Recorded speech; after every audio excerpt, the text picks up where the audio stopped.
আসসালামু আলাইকুম বন্ধুরা, কেমন আছেন সবাই? আশা করছি অনেক ভালো আছেন। আজকেও চলে এলাম আমি আর একটা নতুন রেসিপি নিয়ে। আজকে আমি আপনাদেরকে দেখাবো ফ্রেঞ্চ ফ্রাই রেসিপি। তো কিভাবে বানাবেন তো সেটাই আজকে দেখাবো। প্রথম থেকে শেষ পর্যন্ত দেখতে থাকবেন।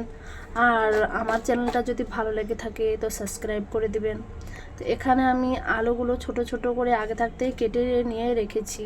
তো আমি একটা পাতলা সুতির কাপড় দিয়ে এটাকে ভালোভাবে করে নেবো, পরিষ্কার করে নেবো, যাতে এটা মানে জলটা না থাকে। জলটা পুরোটাই আমি মুছে দেবো, যাতে একটুও জল না থাকে। ঠিক আছে? তো দেখতে পাচ্ছেন আমি জলটা ভালোভাবেই এটাতে একটা কাপড় দিয়ে আমি এটাকে ভালোভাবে পরিষ্কার করে নিচ্ছি আলুটা। কেননা জল লেগে থাকলে পরে আলুটা ফ্রাই করতে অতটা ভালো হবে না। আর আপনারা এরকমভাবেই সুতির একটা কাপড় দিয়েই আলুটাকে ভালোভাবে মুছে নেবেন। তো এই যে আমার কমপ্লিট একদম শুকনা শুকনা হয়ে গেছে আলুটা। তো আমি এবার এখানে কর্নফ্লাওয়ার দিয়ে দেবো। কর্নফ্লাওয়ার এখানে একটা বাটিতে আমি এটাকে গুলে নেব। 2 চামচ 3 চামচ দিয়ে দেবো।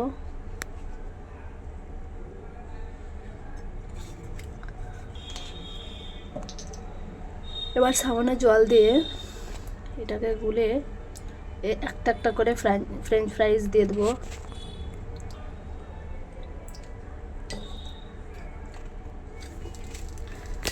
তো আমি কর্নফ্লাওয়ারটাকে ভালোভাবে গুলে নিলাম। একটু গাঢ় করতে হবে, বেশি পাতলা করলে পরে আলুটাতে লাগবে না, সেই জন্য একটু গাঢ় করতে হবে যাতে আলুর মধ্যে লাগে। এই যে আমি দেখাচ্ছি, হাতের মধ্যে বোঝা যাবে যে হ্যাঁ কতটা গাঢ় হয়ে আছে। তো আমি এবার এরকমভাবে একটা একটা করে সব কিছু লাগিয়ে দেবো।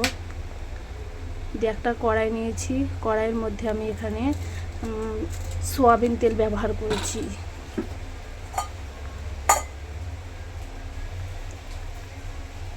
এখানে সরষের তেল ব্যবহার আমি করিনি, এখানে সয়াবিন তেল ব্যবহার করেছি। এবার আমি আলুটাকে একটা একটা করে দিয়ে দেবো ফ্রাই করার জন্য। আর ভালোভাবে এটাকে একটা একটা করে করে আর আমি একটা করে তুলে নিই, কেননা এই একটা সঙ্গে একটা গায়ে লেগে যাচ্ছে, সেই জন্য আমি একটা করে করছি আর একটা করে তুলে নিচ্ছি। এই যে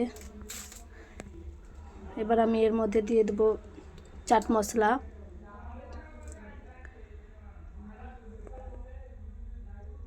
চাট মশলা দিতেই হবে, নাহলে কিন্তু যখন খেতে যাবেন তখন অতটা ভালো আসবে না অন্য কিছু মশলা দিলে।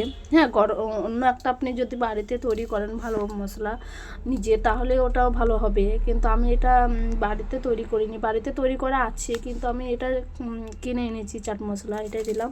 আর সামান্য লঙ্কা দিয়েছি আর একটু লবণ দিয়েছি। এই যে বাড়িতে আলু দিয়ে আপনি তৈরি করতে পারেন ফ্রেঞ্চ ফ্রাই দোকানের মতো মুচমুচে, আর আপনাকে দোকানে যেতে হবে না খেতে, সেই জন্য আপনি বাড়িতেই তৈরি করতে পারবেন। যদি ভিডিওটা ভালো লাগে তাহলে অবশ্যই কমেন্ট করে বলবেন, আর কেমন ভিডিও চান কী ধরনের অবশ্যই বলবেন। যারা নতুন আছেন তারা প্লিজ প্লিজ আপনাদেরকে বলছি আমার চ্যানেলে চলে আসুন আমাকে সাপোর্ট করার জন্য। আপনাদেরকেও আমি অনেক অনেক সাপোর্ট করব, আপনাদেরকে আমি অনেক কিছুই করব। ভালো থাকবেন, সুস্থ থাকবেন, আল্লাহ হাফিজ।